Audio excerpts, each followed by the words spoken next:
مسلم شریف کے اندر ایک روایت آتی ہے، اللہ رب العزت نے اپنی رحمت کے 100 حصے بنائے ہیں اور ان 100 حصوں میں سے ایک حصہ اللہ نے پوری مخلوقات کے اندر تقسیم کیا۔ اب اس ایک حصے کے آگے اور زیادہ اربوں خربوں کی تعداد میں حصے بنتے ہیں، اور یہ چھوٹے چھوٹے حصے دنیا کے سب انسانوں اور حیوانوں کو، پرندوں کو تقسیم کر کے مل گئے۔ آج دنیا میں جہاں بھی آپ کو محبت نظر آ رہی ہے، یہ اسی رحمت کے ایک حصے میں سے چھوٹا سا حصہ ہے۔ ماں اگر بیٹے سے محبت کرتی ہے، باپ اپنی اولاد سے محبت کرتا ہے، خاوند اپنی بیوی سے محبت کرتا ہے، بہن اپنی دوسری بہن کے ساتھ محبت کرتی ہے، بھائی اپنے بھائی کے ساتھ محبت کرتا ہے، ایک پڑوسی اپنے پڑوس کے ساتھ محبت کرتا ہے، ایک دوست اپنے دوست کے ساتھ محبت کرتا ہے، ایک مرید اپنے مرشد کے ساتھ محبت کرتا ہے، استاد اپنے شاگرد کے ساتھ محبت کرتا ہے، شاگرد اپنے استاد کے ساتھ محبت کرتا ہے۔ تو یہ تمام تر محبت کے پیکر حیوانوں میں ہوں، انسانوں میں ہوں، جانور میں ہوں، جو بھی محبت کا پیکر ہے، یہ اللہ کی رحمت میں سے ایک حصہ تقسیم کیا ہوا ہے، اسی میں سے اس کو حصہ ملا ہوا ہے۔ اب آپ حضرات سوچئے، اس رحمت کے ایک چھوٹے سے حصے کا یہ اثر ہے کہ ماں اپنی اولاد سے محبت کرتی ہے، بھائی اپنی بھائی سے محبت کرتا ہے، تو پھر بھائی اللہ کتنا مہربان ہوگا کہ وہ اپنے بندے سے 70 ماؤں سے بھی زیادہ محبت کرتا ہے۔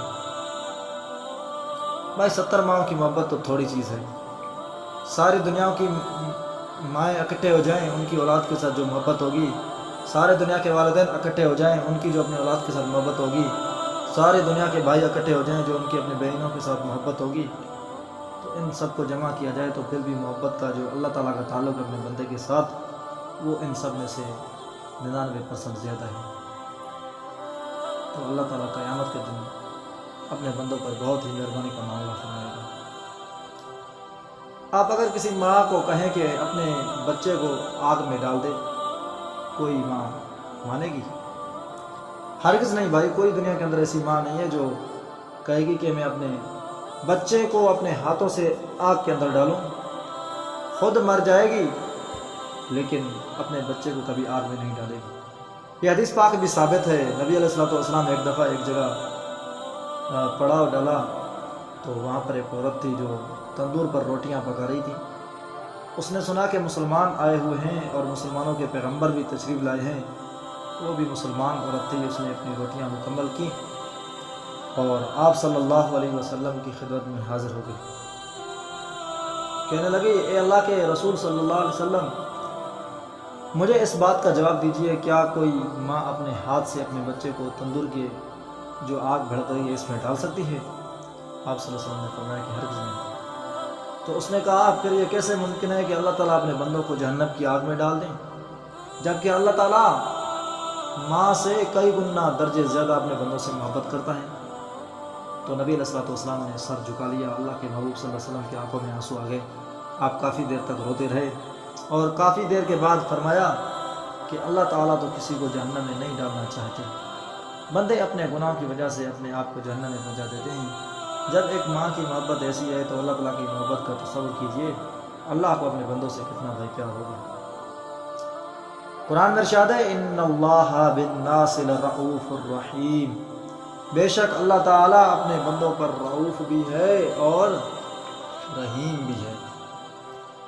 تو میرے عزیز دوستو، اللہ تعالیٰ کی رحمت کا کوئی تصور ہی نہیں کر سکتا، حتیٰ کہ قاری محمد طیب رحمۃ اللہ علیہ نے اپنی کتاب میں لکھا ہے، قیامت کے دن اللہ تعالیٰ اتنی رحمت فرمائیں گے، اتنی رحمت فرمائیں گے کہ ایسا وقت بھی آئے گا، شیطان کو بھی یہ امید لگ جائے گی کہ اتنے اتنے بڑے گناہگار تھے، وہ بھی بخشے گئے، تو ہو سکتا ہے میں بھی بخشا جاؤں، اور وہ بھی سر اٹھا کر دیکھے گا کہ شاید میری بخشش کا اعلان کر دیا جائے، امید کی کرن اس کے اندر بھی پیدا ہو جائے گی، اتنی اللہ رب العالمین اپنی رحمت کی وسعت فرمائیں گے۔ تو میرے عزیز دوستو، ہم خوش نصیب ہیں، جو کلمہ ہم نے پڑھا اس کی اللہ رب العزت کے ہاں بڑی قدر ہے، اسی لیے پڑھنے والوں کے بندے کا ہمیشہ ہی احترام کرنا چاہیے۔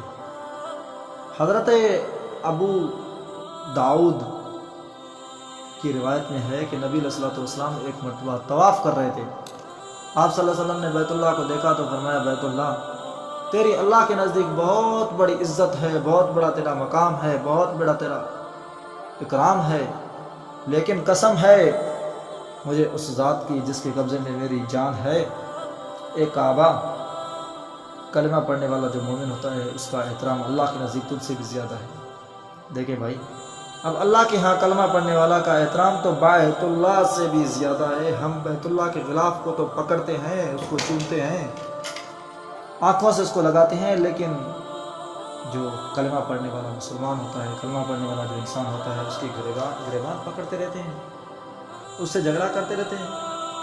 آپ بتائیے، ہم نے کعبۃ اللہ کا تو احترام کیا، لیکن اس کلمہ پڑھنے والے مسلمان کا احترام نہیں کیا، جس کے بارے میں نبی علیہ الصلوۃ والسلام نے یہ کہہ کر کہ کعبۃ اللہ سے بھی زیادہ ایک مومن بندے کا اللہ کے یہاں اکرام ہے، عزت ہے، اس سے بھی زیادہ وہ محترم ہے۔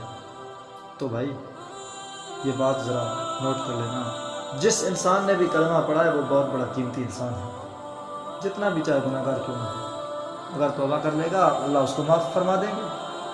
اسی لیے ہر کلمہ پڑھنے والے انسان کو اپنے آپ سے افضل سمجھنا چاہیے۔ بنی اسرائیل میں ایک بندہ تھا، ان کے بارے میں حضرت موسیٰ علیہ السلام نے دعا کی، یا اللہ جو دنیا میں تیرا سب سے زیادہ بدکار بندہ ہو، گناہ گار بندہ ہو، میں اس کو دیکھنا چاہتا ہوں۔ اللہ تعالیٰ نے بتا دیا کہ فلاں بندہ سب سے زیادہ گناہ گار ہے۔ کچھ عرصہ گزرا تو پھر دعا کی کہ یا اللہ جو سب سے زیادہ نیکوکار بندہ ہے میں اس کو دیکھنا چاہتا ہوں۔ اللہ نے فرمایا کہ فلاں جگہ پر میرا وہ بندہ ہے۔ حضرت موسیٰ علیہ السلام گئے تو دیکھا کہ وہی بندہ وہاں بیٹھا ہوا تھا۔ یا اللہ یہ تو سب سے زیادہ بدکار بندہ تھا۔ تو اللہ تعالیٰ نے الہام کر کے فرمایا کہ اے میرے پیارے موسیٰ، اس دوران اس نے سچی توبہ کر دی، میں نے اس کے سب گناہ کو نیکی میں بدل دیا۔ یہ سب سے زیادہ بدکار تھا، اب یہ سب سے زیادہ نیکوکار بندہ بن گیا۔ ان الحسنات یذہبن السیئات، جو بندہ گناہ سے توبہ کر دیتا ہے تو اس کے گناہوں کے بدلے میں اللہ رب العالمین جتنے گناہ تھے ان کو نیکیوں میں بدل دیتا ہے بھائی۔ تو اللہ تعالیٰ کی رحمت کے یہ دو نام بسم اللہ کے اندر بھی پائے جاتے ہیں نا، جو آپ نے سنا ہوگا، الرحمن الرحیم۔ امام راضی رحمۃ اللہ علیہ یہاں پر ایک نقطہ لکھتے ہیں، فرماتے ہیں کہ اللہ تعالیٰ نے حضرت نوح علیہ السلام کو صرف بسم اللہ عطا کی، یعنی یہ دو لفظ بسم اللہ ہے۔ مجرحا بھی پڑھتے تھے تو طوفان میں کشتی چلنے لگتی تھی، اور بسم اللہ مرساہا پڑھتے تو کشتی رک جاتی تھی۔ اسی بسم اللہ کے الفاظ تھے کہ آن بٹن بھی دب جاتا تھا، آف بٹن بھی بند ہو جاتا تھا۔ تو فرماتے ہیں کہ نوح علیہ السلام کے دو لفظ ملے تھے، اور ان دو لفظوں سے ان کی کشتی دنیا کے اتنے بڑے طوفانوں سے پار نکل گئی۔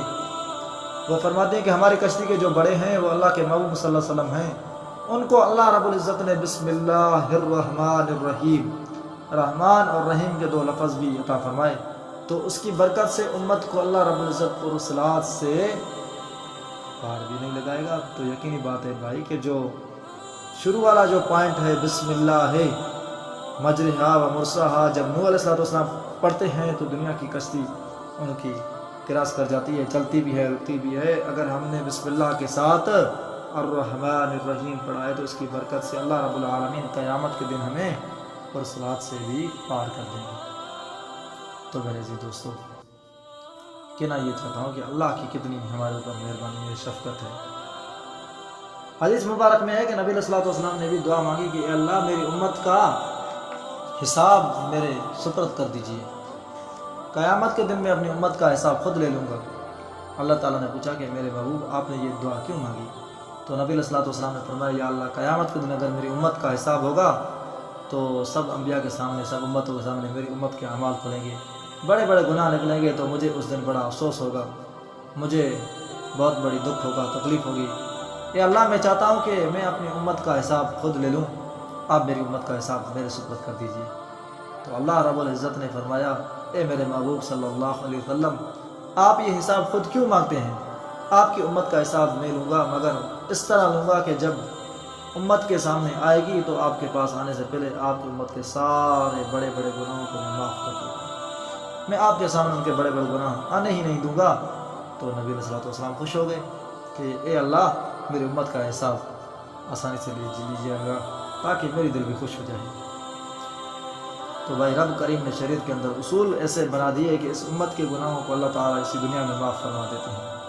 اسی لیے اس امت کا نام ہے امت محرومہ، یہ خیر الامم والی امت ہے، کیونکہ جس طرح آپ صلی اللہ علیہ وسلم خاتم النبیین ہے تو یہ خاتم الامت بھی ہے، اور یہ ایسی امت ہے جس کے بارے میں قرآن کہتا ہے کنتم خیر امت اخرجت للناس، تم سب سے بہترین امت ہو جو نکالی گئی ہو انسانوں کے خیر کے لیے۔ اور دوسری جگہ نبی علیہ الصلوۃ والسلام نے بھی یہ فرما دیا کہ خیرکم خیرکم لأہلہ، تم میں سے بہترین وہ جو اپنے گھر والوں کے لیے بہتر ہے۔ دوسری جگہ ارشاد ہے کہ خیر الناس من ینفع الناس، اس امت کے لیے اللہ کے نبی صلی اللہ علیہ وسلم نے خیر کا لفظ استعمال کیا ہے، تو بھائی تو اس امت کے اندر خیر ہی تو خیر ہونا چاہیے۔ اس امت کے اندر کتنی بہتری ہے کہ اللہ کے محبوب کی امت ہے، اس سے بڑھ کر اس امت کے لیے اور کیا خوش نصیبی ہوگی، سعادت ہوگی کہ نبی علیہ الصلوۃ والسلام کی امت بن بیٹھی۔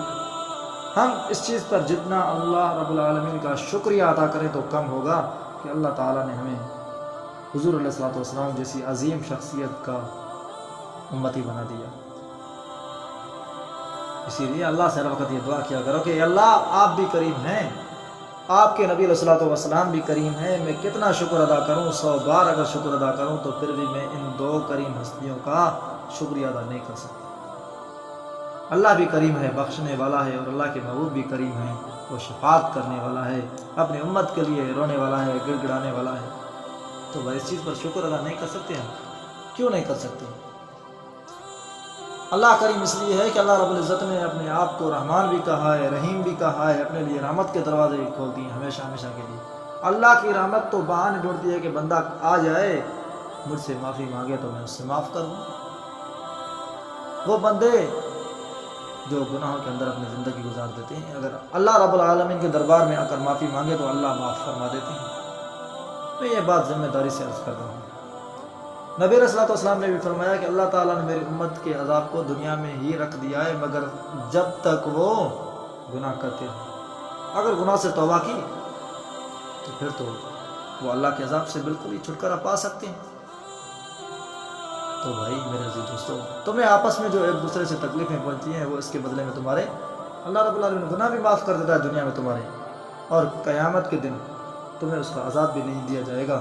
یہ جو دنیا میں ایک دوسرے سے تکلیف پہنچتی ہے حسد کی وجہ سے، دشمنی کی وجہ سے، ایک دوسرے کی بیوقوفی کی وجہ سے، تو یہ چیز بھی انسان کے لیے بھائی فائدہ مند ہوتی ہے۔ قیامت کے دن یہ تمہارے گناہوں کا کفارہ بنے گی۔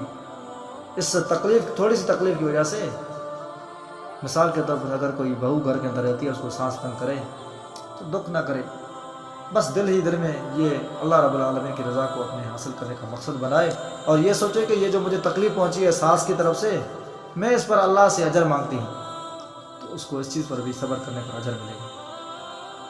اس کے بدلے میں قیامت کے دن کے لیے اللہ تعالیٰ آسانی کا معاملہ فرمائے گا۔ اب سنیے اللہ تعالیٰ کی اس امت کی اوپر کتنی مہربانی ہے، اس امت کے لیے کیا رعایت ہے۔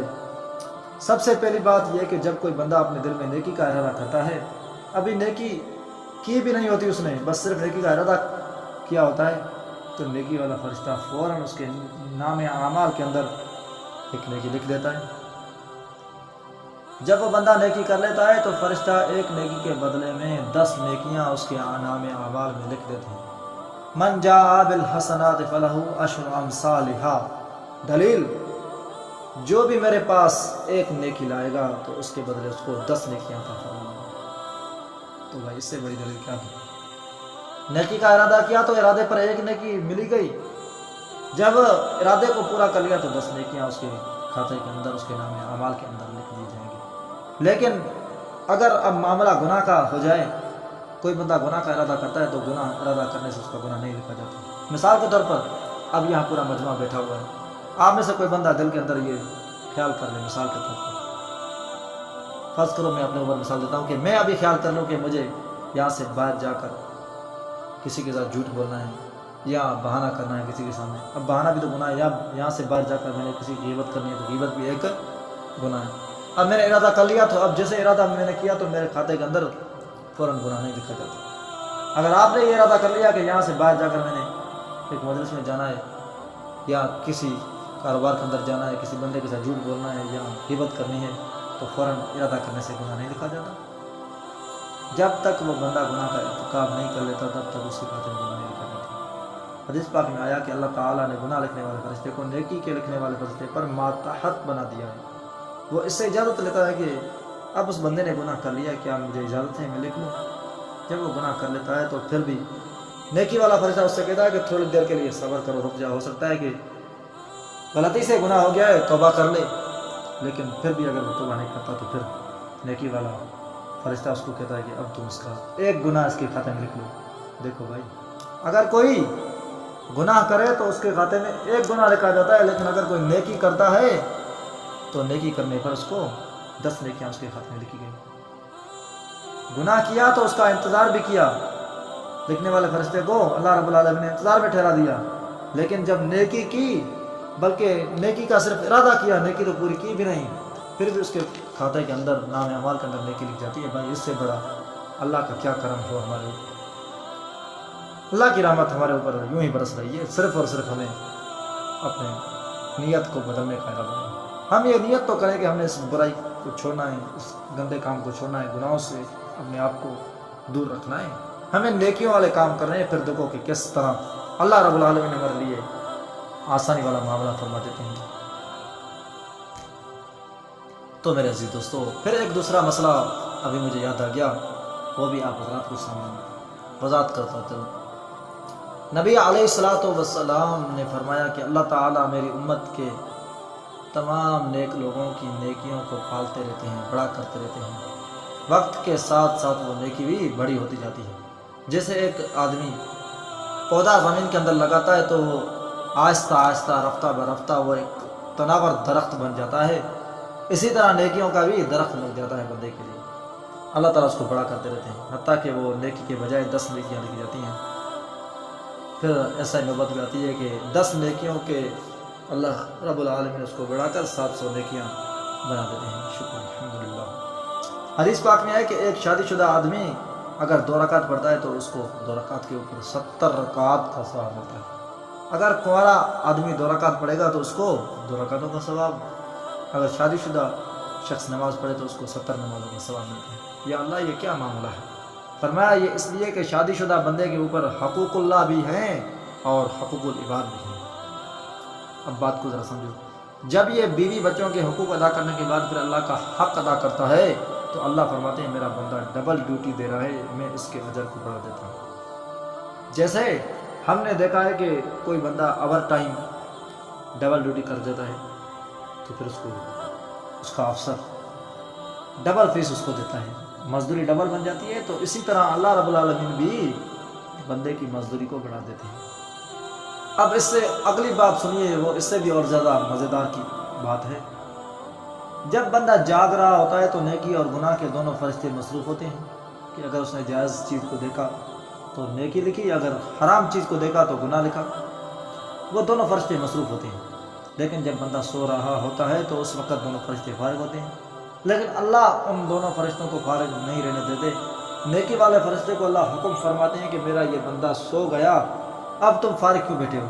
تم ایک نیکی کے بدلے میں اس کے نام اعمال سے 10 گناہوں کو مٹا دو۔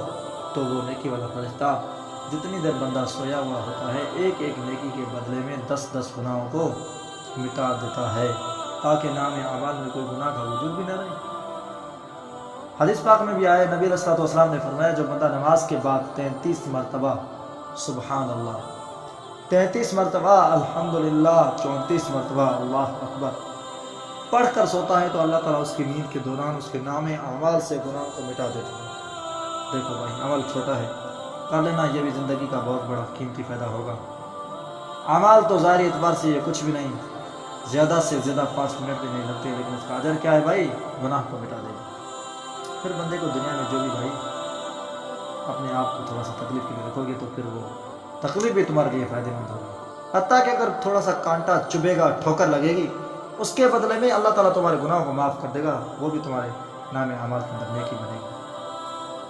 ہمارے بزرگوں نے اس سے بھی اور زیادہ واضح طور پر بات کو سمجھایا کہ اگر کسی بندے نے اپنی گاڑی کار کی چابی، اب دیکھو یہ میرے ہاتھ میں چابی ہے، میں نے اس کو اپنی جیب کے اندر ڈال دیا، جیسے میں اپنی جیب کے اندر ہاتھ ڈالنے لگا پھر میری یہ چابی گم ہو گئی۔ میں اس کو ڈھونڈنے میں لگ گیا، جیب میں ڈھونڈا، ادھر ادھر ڈھونڈا، دفتر میں ڈھونڈا، مسجد میں ڈھونڈا، لیکن پھر بھی اس کے باوجود یہ نہیں ملی، تو پھر کیا ہوگا؟ جو مجھے اس چابی کو ڈھونڈنے کے اندر تکلیف ہوگی تو اس تکلیف پر بھی مجھے اللہ رب العالمین اجر عطا فرمائے گا۔ کیا بھائی، تم تو یہ سمجھو گے کہ یہ کون سا معاملہ ہے، چابی گم ہو گئی، اپنی غلطی تھی، خود یاد نہیں رہا ذہن سے، لیکن اس پر بھی اجر۔ بھائی تکلیف تو ہوئی نا، بندے کو تھوڑی سی ٹینشن تو ہوئی نا، پریشانی تو ہوئی نا، اسی پریشانی کے اوپر بھی اجر اللہ تعالیٰ عطا فرماتے ہیں۔ میرے عزیز دوستو، اسی لیے اپنے آپ کو اللہ رب العالمین کا دیوانہ بناؤ، اس کے دوست بننے کی تمنا کرو، ارادہ کرو، پھر دیکھو کہ اللہ تعالیٰ کس طرح تمہاری نیکیوں کو پالتے رہتے ہیں۔ اخلاص پیدا کر لو اپنی زندگی کے اندر، پھر قبولیت کا معاملہ آئے گا۔ حدیث پاک میں آتا ہے کہ جو بندہ اہتمام کے ساتھ جمعہ کے دن وضو کر کے مسجد میں آتا ہے اور جمعہ کی نماز ادا کرتا ہے، اللہ تعالیٰ پچھلے جمعہ سے اسی جمعہ تک سارے گناہوں کو بھی بھائی معاف کر دیتا ہے۔ ایک روایت یہ، پھر دوسری روایت اب سنو، جو بندہ رمضان شریف کے روزوں میں اس کو صحیح طرح سے رکھتا ہے روزوں کو، اور وہ پورا رمضان اللہ تعالیٰ کی عبادت میں گزارتا ہے، اللہ تعالیٰ اس کے رمضان کے بدلے میں پورے سال کے گناہوں کو معاف کر دیتا ہے۔ دیکھو میں کتنا بڑا اجر ہے۔ علماء نے لکھا ہے کہ رمضان شریف کی مثال حضرت یوسف علیہ السلام کی مانند ہے۔ یوسف علیہ السلام کے 11 بھائی تھے اور 12ویں تعداد میں وہ خود شمار ہوتے تھے، 12واں نمبر ان کا تھا۔ 11 بھائیوں کے گناہوں کو اللہ نے یوسف کی وجہ سے معاف کر دیا تھا۔ رمضان شریف کا مہینہ بھی یوسف کی مانند ہے۔ رمضان شریف کے بدلے میں اللہ رب العالمین باقی 11 مہینوں کے گناہوں کو بھی بھائی معاف کر دیتا ہے۔ حدیث پاک میں یہ بھی آتا ہے کہ جب سب لوگ عید کی نماز پڑھتے ہیں تو اللہ تعالیٰ فرشتوں سے پوچھتے ہیں کہ میرے بندے یہ کیوں اکٹھے ہوئے ہیں؟ فرشتے کہتے ہیں یا اللہ آپ کو تو پتہ ہے یہ مزدور ہیں، انہوں نے پورا مہینہ مزدوری کی، اب آپ سے یہ مزدوری مانگ لیا ہے، اس لیے اکٹھے ہوئے ہیں۔ اللہ تعالیٰ فرماتے ہیں کہ ان کو بتا دو میں نے ان کے روزوں کو، تراویح کو، اس کے بدلے میں ان سب کے گناہوں کو معاف کر دیا۔ قوموا مغفورا لکم، حدیث کے الفاظ ہیں کہ کھڑے ہو جاؤ تم بخشائے جاؤ، واپس ہم نے کر لوٹ کر میں نے تمہارے سارے برائیوں کو نیکیوں میں تبدیل کر دیا ہے۔ میرے عزیز دوستو، یہ کیا ہے بھائی، اس سے بڑھ کر اور اللہ کی رحمت کو کیا وسعت کے طور پر بیان کروں۔ پھر بندہ جب حج بھی کرتا ہے نا، اللہ تعالیٰ حج کی وجہ سے بھی پچھلی زندگی کے سب گناہوں کو معاف کر دیتا ہے۔ یہ بھی حدیث پاک سے ثابت ملتا ہے اس چیز کا۔ نبی علیہ السلام نے فرمایا جس بندے نے حج کیا اور وہ اس طرح گناہوں سے پاک صاف ہو کر لوٹتا ہے جیسے بچہ اپنی ماں کی گود سے اب جنم لے کر دنیا میں آیا ہے۔ گویا کہ مثال دی، ایک بڑی واضح طور پر مثال دی کہ بچہ جب پیدا ہوتا ہے تو کوئی اس کے اوپر گناہ تو نہیں ہوتا کیونکہ وہ معصوم ہوتا ہے۔ بس یہی چیز سے سمجھ جاؤ کہ جو بندہ حج کر کے آتا ہے تو گناہوں سے اس طرح پاک ہو کر آتا ہے کہ کوئی اس کے نام اعمال کے اندر گناہ ہی نہیں لکھا جاتا کہ اس بندے نے بھی گناہ